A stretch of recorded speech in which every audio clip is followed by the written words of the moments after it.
our founding fathers, they signed this thing called the Declaration of Independence.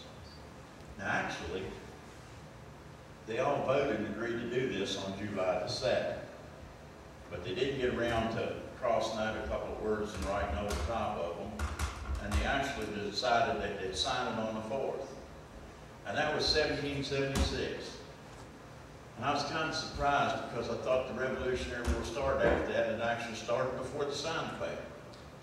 They got started to firing and shooting. So it surprised me. But here's some Christian principles, kind of ideas that our founding fathers had. And this is some statements that some of the early patriots made.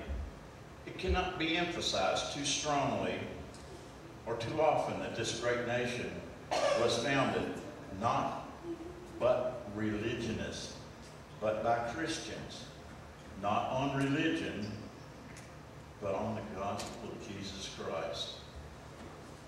Patrick Henry said that. Here's another good one.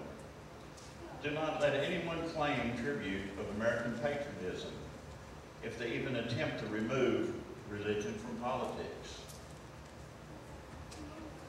George Washington in his farewell address to the nation. This is one of my favorites.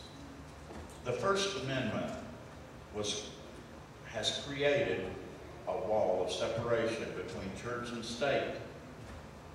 But that wall is one directional wall. It keeps the government from running the church, but it makes sure that Christian principles will always stay in government. That's right, yeah. President Thomas Jefferson. That's right, yeah. Our founding fathers thought it was pretty important to have not God, but Jesus Christ. That's right, yeah. Amen. The fellow that died on the cross. That's right, Ricky, yeah. I like the part where it says it's a one-directional wall. Keeps the government from running the church. But it makes sure that the Christian principles are in the government. And that's where we've lost it. We've failed.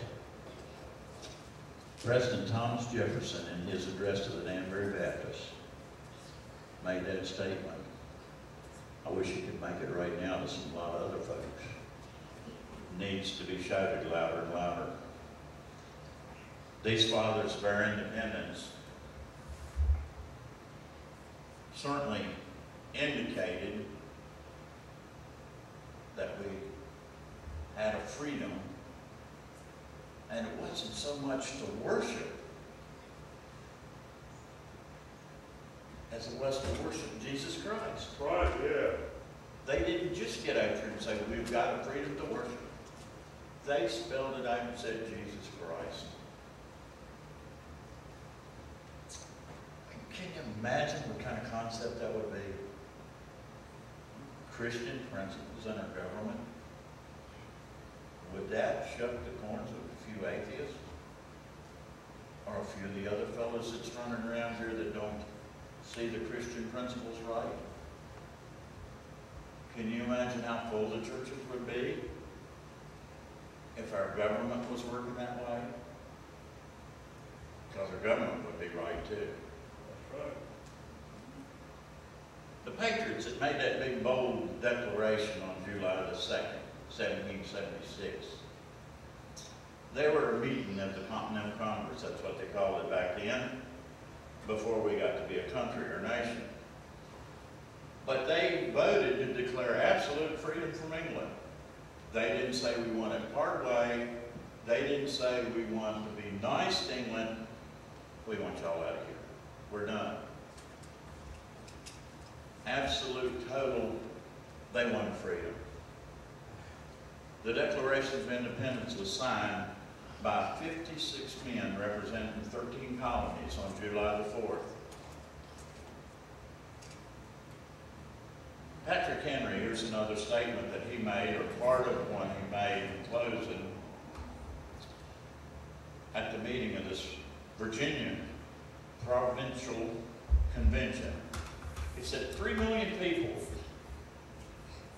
armed in holy cause of liberty, and in such a country as that which we possess, are invincible by any force which our enemy can send against us.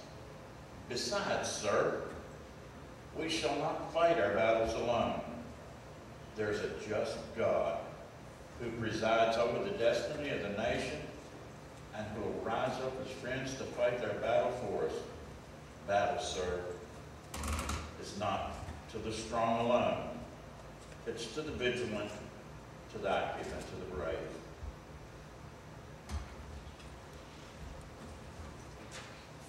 Can you imagine one of our congressmen addressing Congress and making a statement like that now? I'm not sure the brave would be there. Where would we be if people like Patrick Henry and others like him hadn't taken on? No, they took on the most powerful country. And this is like when Jesus walked this earth, Rome was the power. That's right.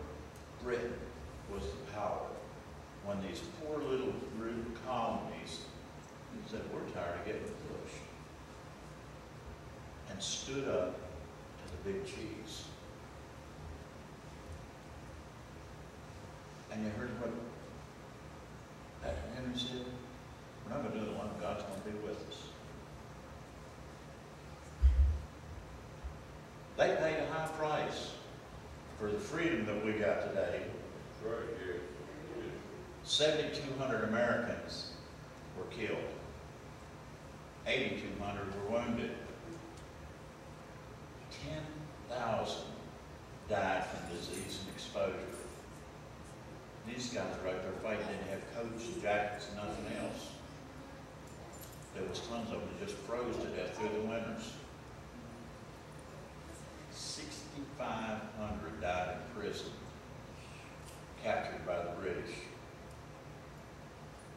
Another 1,400 were listed as missing in action.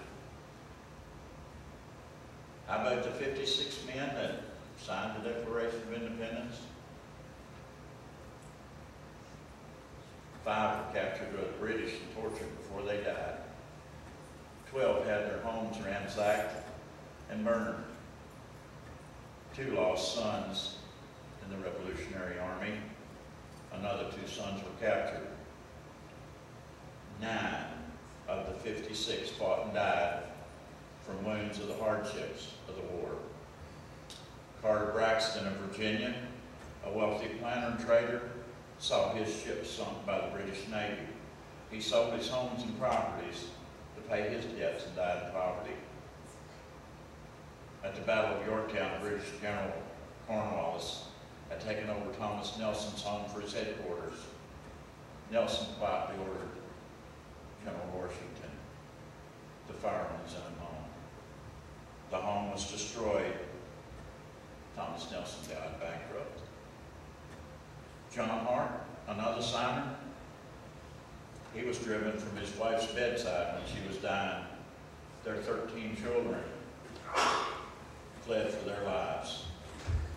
For over a year, he lived in forests and caves and returned home to find out that his wife had died and his children had vanished. A few weeks later, he died of exhaustion. Oh, sure, those early patriots, they paid a high price. They reaped a great reward. Not only did they win their freedom and independence from England, but when they signed the Paris Treaty 2 years later, in 1783, England gave this nation all of the land from the Mississippi River east. So they got more land than he actually was fighting for.